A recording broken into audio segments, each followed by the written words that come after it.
Bonjour à tous, aujourd'hui nous allons parler d'Athéna, une grande déesse olympienne aux sages conseils. C'était une des déesses les plus intelligentes, rusées et brillantes. Nous allons voir les principaux mythes autour d'elle et ses différentes attributions.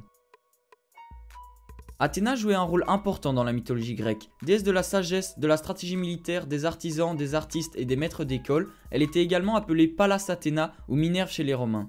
Athéna était aussi considérée comme la patronne et protectrice de plusieurs villes de Grèce, notamment celle d'Athènes qu'elle disputa avec Poséidon. Elle est généralement montrée dans l'art portant un casque et tenant une lance. Ses principaux symboles incluent l'égide, la chouette, l'olivier et le serpent. En tant que déesse de l'artisanat et du tissage, Athéna était connue sous le nom d'Ergane. Elle était une déesse guerrière qui menait les soldats au combat. Athéna était également la déesse protectrice des héros. Elle aida Héraclès lors de ses pénibles travaux en se tenant à ses côtés pour l'assister et le réconforter. C'est elle qui donna aux héros les cymbales d'airain dont le son fit peur aux oiseaux du lac Stymphale. C'est elle encore qui le guida jusqu'aux enfers pour capturer Cerbère. Athéna se montra également bienveillante pour Bellérophon. Elle lui apparut dans son sommeil et lui remit une bride en or grâce à laquelle il put dompter Pégase, le cheval légendaire. Elle protégea aussi efficacement Ulysse contre tous les dangers qui l'assaillirent durant son retour de Troie. Athéna avait deux grandes ennemies. La première était Méduse. En effet, Méduse était une si belle jeune fille que même le dieu des mers Poséidon s'éprit de ses charmes et elle osa profaner avec lui dans un temple d'Athéna. Pour venger son autel souillé, elle changea alors les magnifiques cheveux de Méduse en serpent. C'est aussi plus tard qu'Athéna servit de guide à Persée lors de son expédition contre les Gorgones.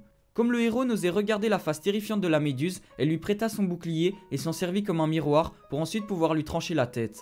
En reconnaissance, Persée lui donna plus tard la tête de la Gorgone qui la plaça sur son bouclier. Sa seconde ennemie était Arachné, une jeune femme originaire de Lydie qui excellait dans l'art du tissage. Malheureusement, elle osa dire qu'elle était plus forte qu'Athéna, qui était quand même la déesse du tissage. Irritée, Athéna ne tarda pas à faire son apparition devant Arachné et de la mettre au défi. Très vite, un concours s'organisa entre les deux femmes. Alors, chacune de leur côté, elles commencèrent à tisser avec la plus grande concentration.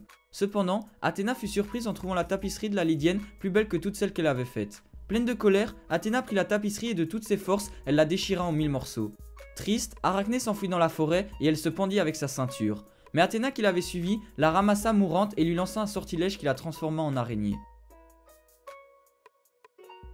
Athéna était la fille de Zeus et de Métis, déesse de la raison, de la prudence et de la sagesse. C'est alors que Gaïa, la terre-mère, prévint Zeus qu'un fils né de Métis lui prendrait son trône. Par conséquent, dès qu'il apprit que Métis était enceinte, Zeus choisit alors de l'avaler. Quelques mois plus tard, il ressentit de terribles maux de tête. Il persuada alors Héphaïstos de prendre son coin et son maillet et de faire une brèche dans son crâne pour atténuer la douleur, et c'est ainsi qu'Athéna jaillit de son front en poussant un puissant cri de guerre, brandissant sa lance et son bouclier. Par la suite, elle fut considérée comme la fille de Zeus seule. Très vite, elle rejoignit les divinités olympiennes parmi lesquelles elle prit une place importante. L'Iliade, l'Odyssée et les hymnes homériques la représentaient comme la favorite de Zeus, celle à qui il ne pouvait rien refuser. Athéna, avec Aphrodite et Héra, était l'une des trois déesses dont la querelle provoqua la guerre de Troie. Elle jouait un rôle actif dans l'Iliade et aussi dans l'Odyssée. A l'instar d'Hestia et d'Artémis, Athéna était une déesse vierge, on ne lui connaissait aucune aventure.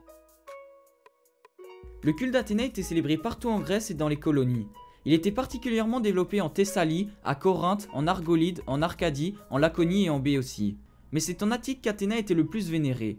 Les principales fêtes consacrées à Athéna étaient les Panathénées. Elles se déroulaient à Athènes tous les 4 ans pour les petites Panathénées et tous les 5 ans pour les grandes Panathénées. Plusieurs sanctuaires sont dédiés à la déesse dont les plus connus sont celui de Sparte qui se nomme Chalkiokos et les deux d'Athènes, le Parthénon et l'Érectéion où se situe la statue géante de la déesse. Alors voilà, c'est tout pour la vidéo d'aujourd'hui, merci à tous de l'avoir visionné, j'espère que vous aura plu et n'hésitez pas à mettre un pouce bleu. Sur ce, merci à tous de suivre la chaîne et je vous dis à la prochaine.